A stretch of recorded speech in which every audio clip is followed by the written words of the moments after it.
And just like that, we're down to the final 2 rounds. The series is off to round number 10 at Unadilla. We might be handing out both championships today, but there's still an extremely good battle for the final spot into the SMX main events. There's some new guys that are out, some new guys that are in. So anyways, this is going to be our race day update show where we go over the injury updates, rider points and storylines, the schedule, the track, the weather, and even some statistics. Pretty much everything you need to know before the gate drops, so let's get into it.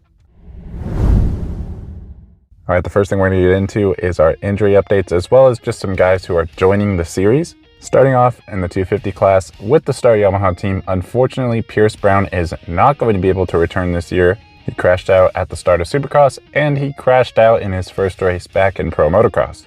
Sounds like he got cross-jumped. Either way, he had a hard crash, and he's just going to opt out of the rest of the season. So that is going to give him a triple-digit number next season. Hopefully, he can heal up and have a little bit better luck next year. Max Anstey is back on the bike, but he will not be returning for Unadilla. Personally, I thought he might, but anyways, he's going to be out this week as well. Caden Manier is also back on the bike, but he will not race again until the SMX playoffs, and he will be doing that as an amateur. So he'll be racing the SMX next class. And then as far as Michael Moseman, he did retweak that ankle in Moto2 at Ironman. He pulled off, did not finish the race, but it sounds like he's going to give it another go this weekend. I'm not sure exactly what happened to Daxton Bennick. We saw him get off to a pretty good start in Moto1, but he finished outside of the points in both motos.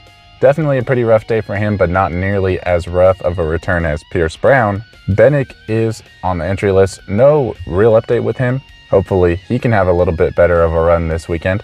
And then we have the big one. Cole Davies is making his Pro Motocross debut. I know a lot of people, myself included, are pretty excited to see how this could go for him.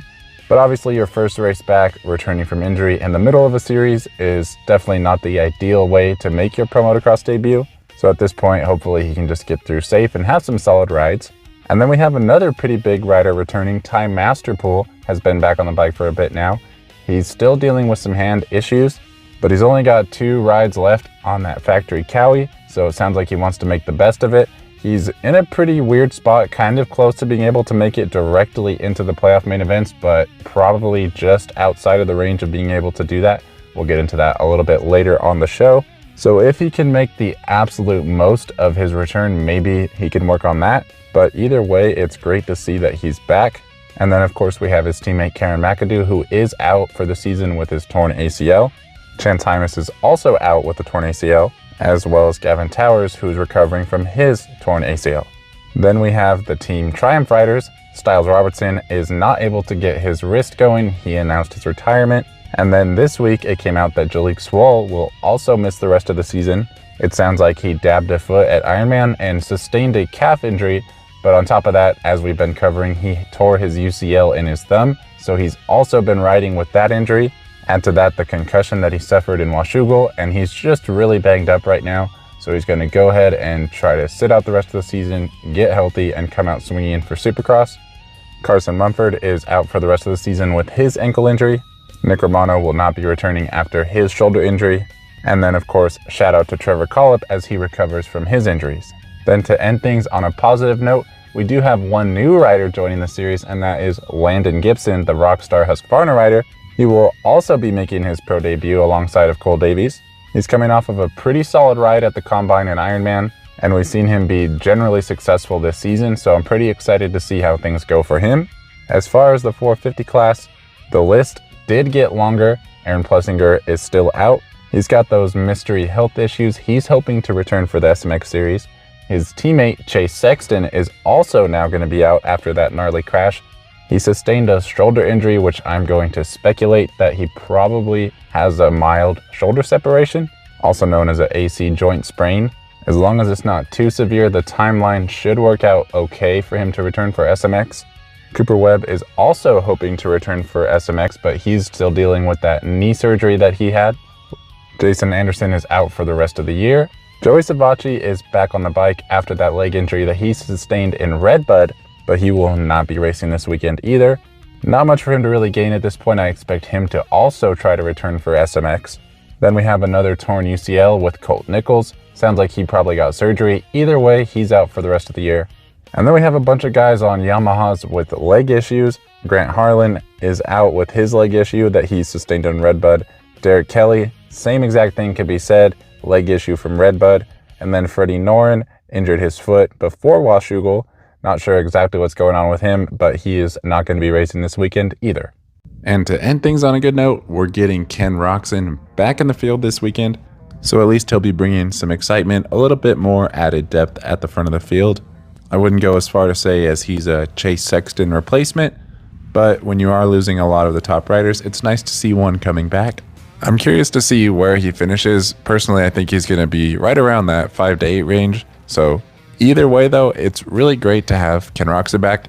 Moving on to the points and rider storylines. In the 250 class, at the top, we have Hayden Deegan, and he now has a 51-point lead over Joe Shimoda.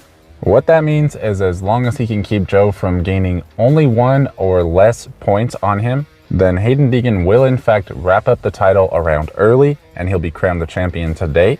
So if Hayden can at least go 1-2 in the motos, that will guarantee him the championship, regardless of what Joe Shimoda does.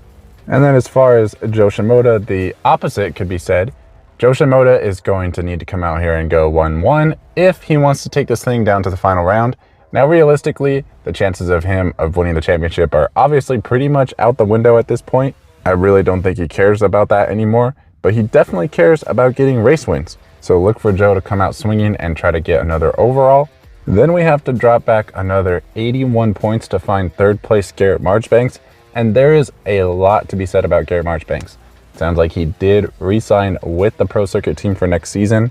Supposedly, Kawasaki did not want to offer him a deal initially, and Mitch Payton was willing to pay for his salary out of his own pocket.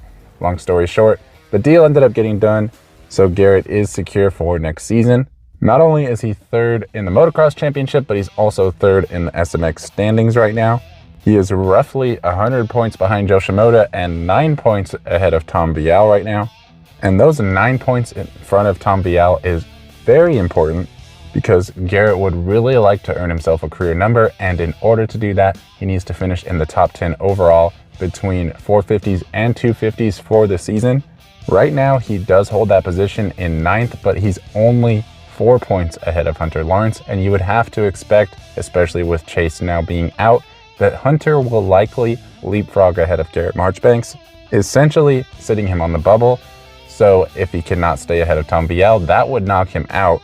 He also does have a bit of pressure from Eli Tomac in 12th, who is 27 points behind Garrett, so he could technically close that gap. But here's where things get really tricky. Garrett's actually only 28 points behind Aaron Plessinger and Malcolm Stewart. Obviously, Plessinger is out for the season, so he'll actually likely jump ahead of him. And he's also been outscoring Malcolm by a fair bit, so it's not out of the realm of possibilities that he could get in front of him as well. So even if Eli Tomac and Tom Vial both jump ahead of Garrett Marchbanks, there is still a path for him to get that career number.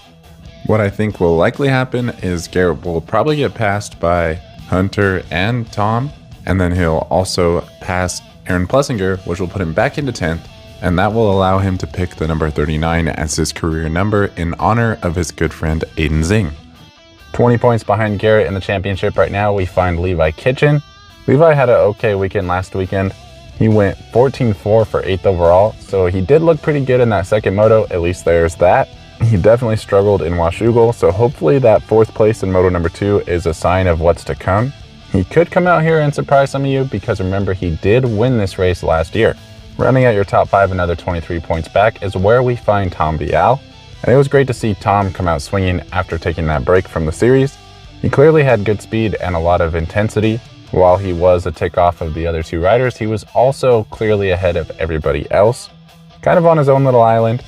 He did struggle here last year in Moto 1, but he finished the day with a 3rd place in Moto 2, so look for him to come out and contend for another podium this weekend. 6th in the championship, only 3 points behind Tom Vial is where we find Mikkel Harep.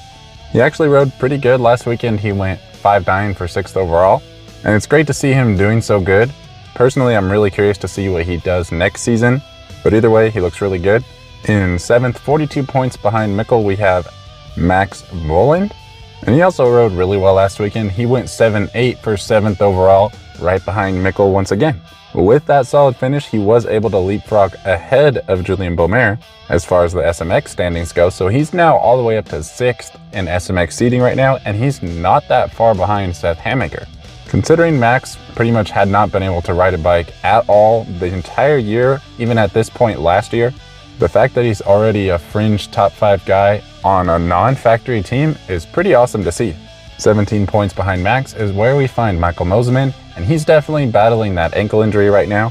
Last weekend he did grab a 12th in Moto 1, but like I said earlier, he did DNF Moto 2, so that put him all the way back in 18th overall, and it definitely cost him some more championship points.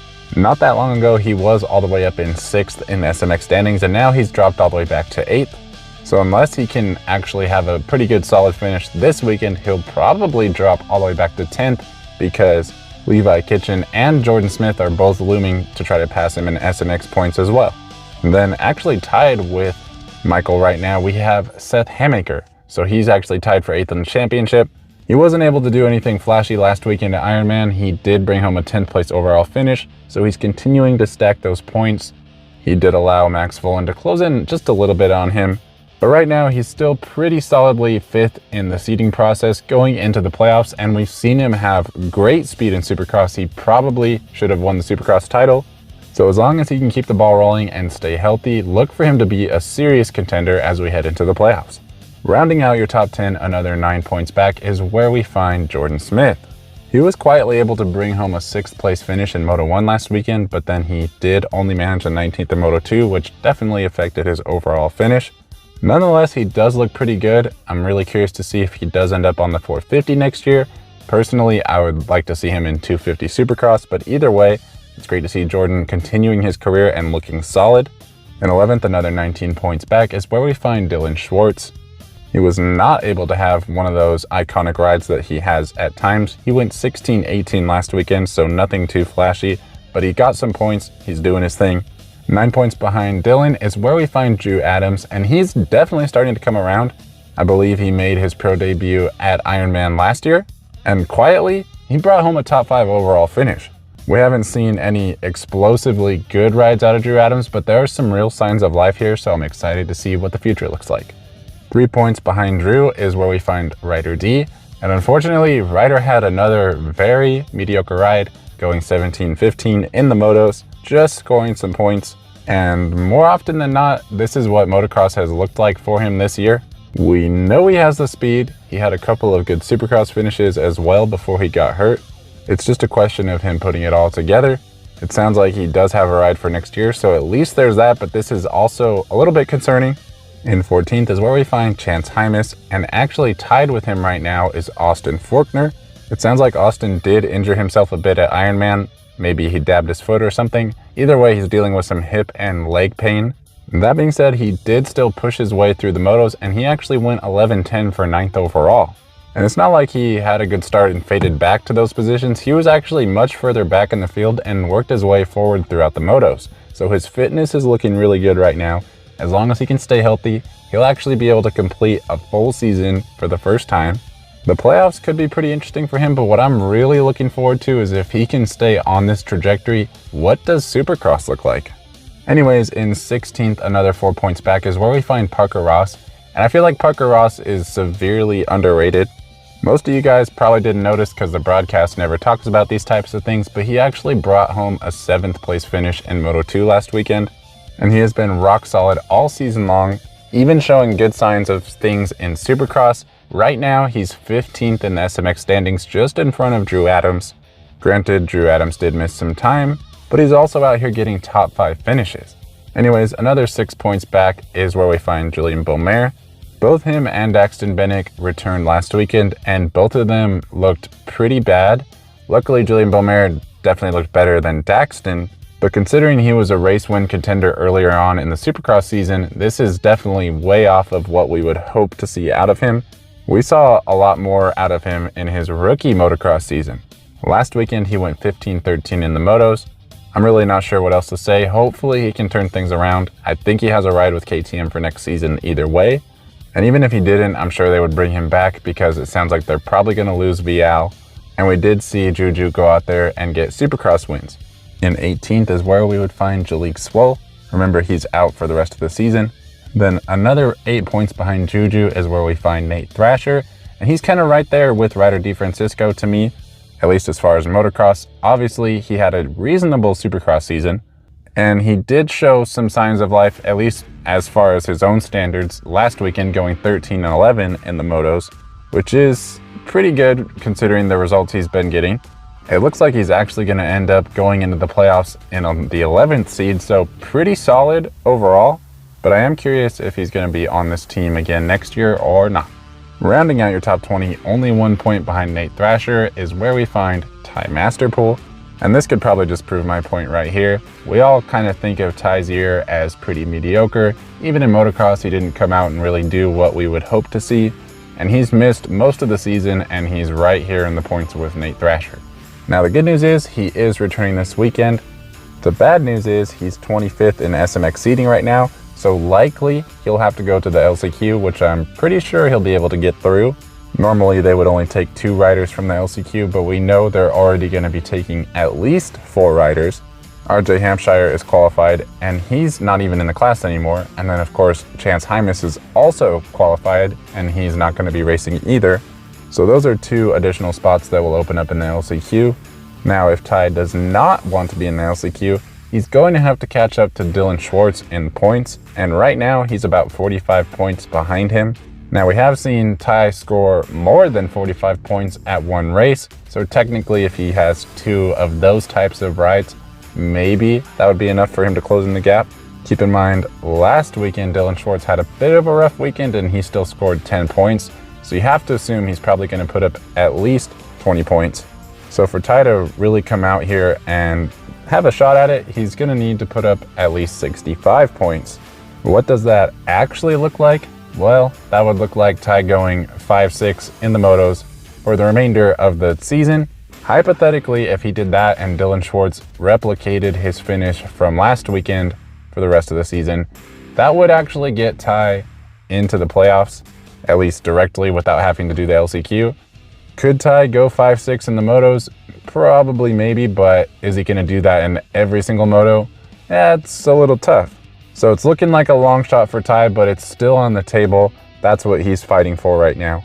If he truly is healthy and he can go out there and be near the top 5, just know that is what he is fighting for. But what it really all comes down to is he is going to need a break from Dylan Schwartz, because if Dylan's right there in 7th or 8th behind him, then none of this really matters. As far as our 450 class, Jet Lawrence is now down to only a 47-point lead over his brother Hunter. So unlike Hayden Deegan, who only has to go 1-2, Jet would need to go 1-1 to secure the title. Or rather, if he does go 1-1, then no matter what Hunter does, Jet secures the title. Now if things get a little bit weird, Jet obviously just needs to outscore his brother by 3 points, and that will also secure him the title. But obviously, if they just trade moto wins, that will actually tie them on points for the day, and this will go down to the final round. But realistically, this championship is over unless we see a DNF or something absolutely catastrophic out of Jet Lawrence. Not wishing that upon anybody. He's rode great. The start in Moto 1 last weekend was definitely weird. The people are divided on how they feel about it, but we actually asked you guys, and it seems like generally we can agree that it's time for a rule change. Whether it was fair or not to Jet, the rule probably should be changed. So I do think that the AMA is probably going to take a look at that. Even listening to Mike Pelletier talk about it, he did make it clear that, hey, this rule was before my time.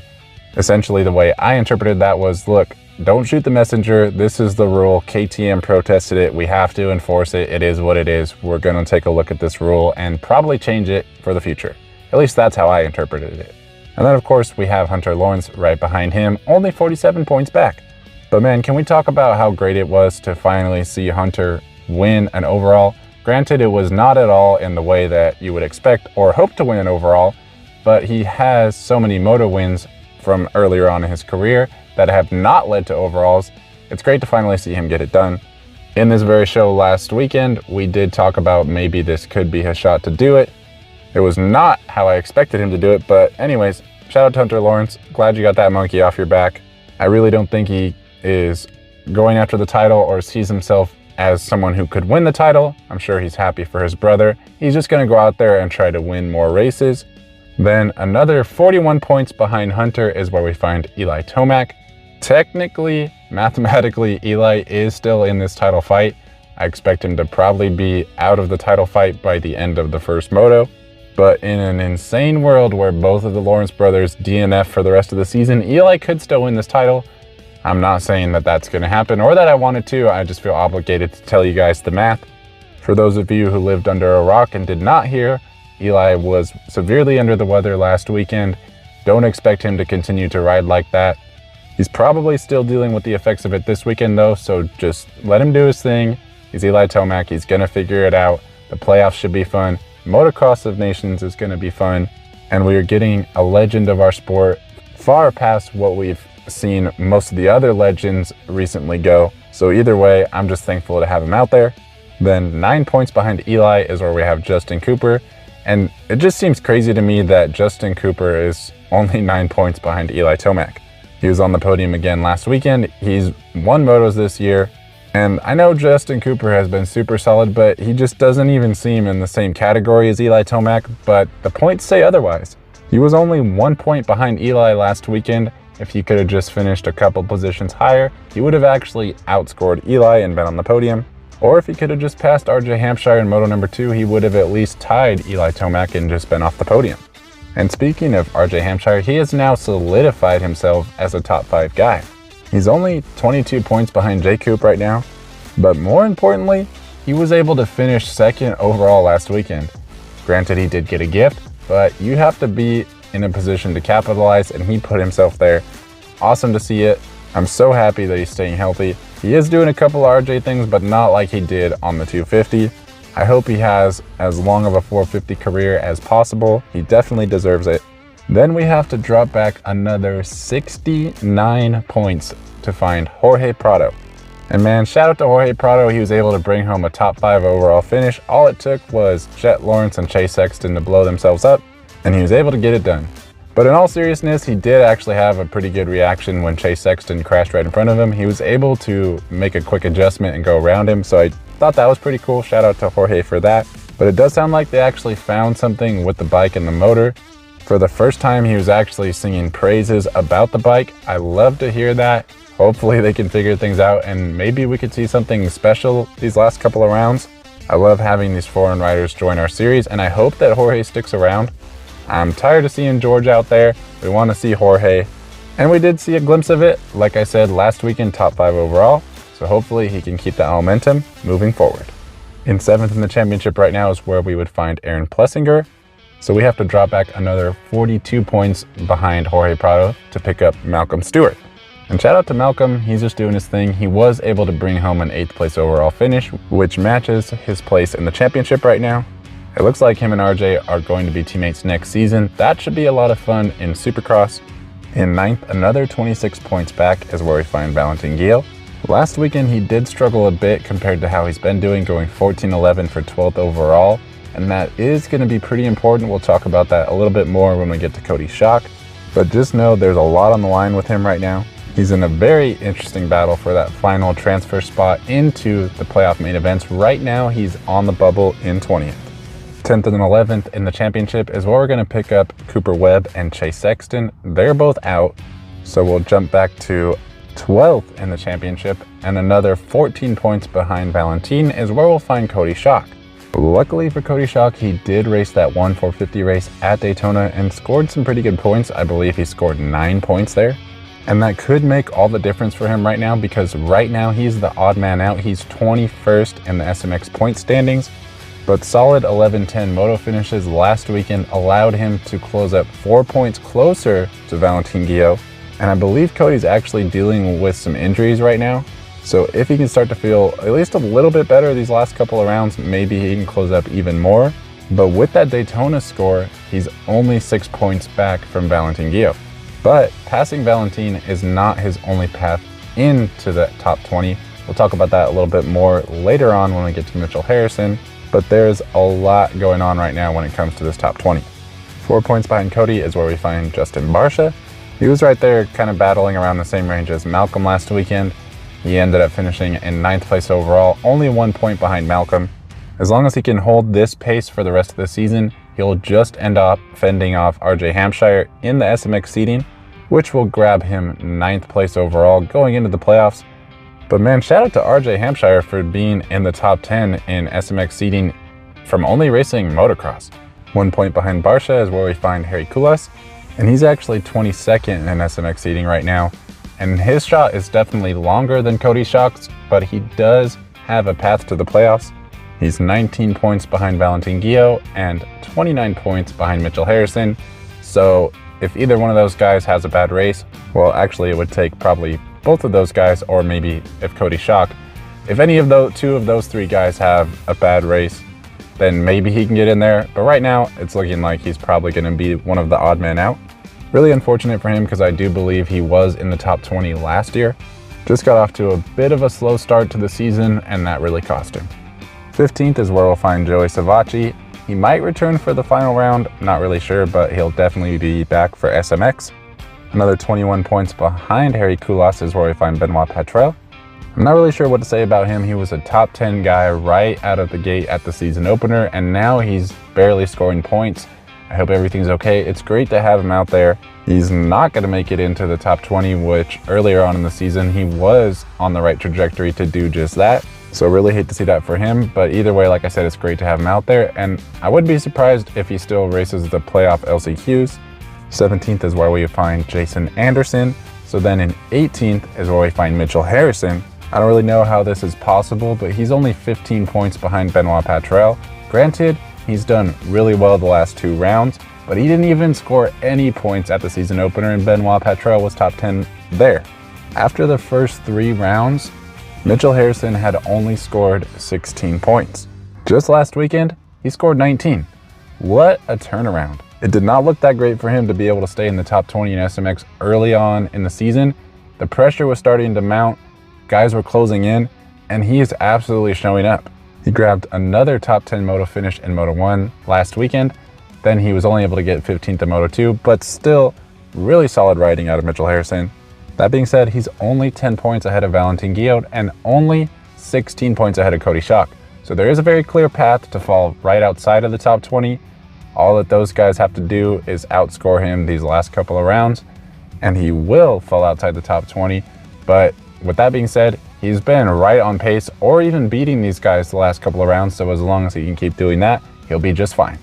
On top of that, he's only 28 points behind Justin Hill. So as long as he can hang around right around 13th or so in the motos for the rest of the season, then he'll actually leapfrog ahead of Justin Hill, and that will give him a bit of insurance. So it's looking pretty likely that Mitchell Harrison will make it into the top 20, especially if Justin Hill doesn't return for the final round. In 19th, another 9 points back is where we find Lorenzo Locurcio. He quietly brought home a 12th place in Moto 2 last weekend. He looks pretty good. We'll have to see him out there. And then rounding out your top 20 is where we find Colt Nichols, and again, he is out for the season. As far as the schedule, everything's pretty normal. We're racing in New York this weekend, so the races are going to start at 1 Eastern. Race Day Live will be kicking off at 10 Eastern. 250s will be a first. Nothing crazy going on there, but what could be kind of crazy is the weather. As of the time of recording this, there is some slight chances of thunderstorms during the start of racing, but it doesn't look like it's going to rain all day or anything, so the worst case, we'll probably see a delay. I don't think we'll see a true mud race or anything like that, but it should make things a little bit more interesting. As far as our statistics for this week, I'm going to keep it a little bit more simple. Going to do some rapid fire here. With Ken Roczen coming back, I thought it was worth noting that he is the winningest rider in the field at this particular track, and this is really the only track that Eli Tomac does not have a win at. Hunter Lawrence did get a moto win here last year, and Jet has now gone 2 races in a row without getting an overall. Also, I think it's worth mentioning that with Hunter coming off of his overall win, that was pretty impressive, but what I think is even more impressive is he's never even been outside of the top 5 ever in a motocross race, at least as far as the Premier class. As far as the wild card this week, I would recommend looking at guys like Valentin Guillot, Harry Kulas, Mitchell Harrison, maybe even Lorenzo Locurcio. Last weekend, Mitchell Harrison did bring home the 14th place. Keep in mind, Chase Sexton is now out, but but you could replace that spot with Ken Roczen, as he will likely finish ahead of 14th. But there is quite a bit of parity and unpredictability right in that position. So those are the guys that generally finish around there. With that being said, I have to go ahead and leave it there for this week. Normally I like to go a little bit deeper, but I can't quite get there this week. Thank you guys for watching, and I will see you in the next video.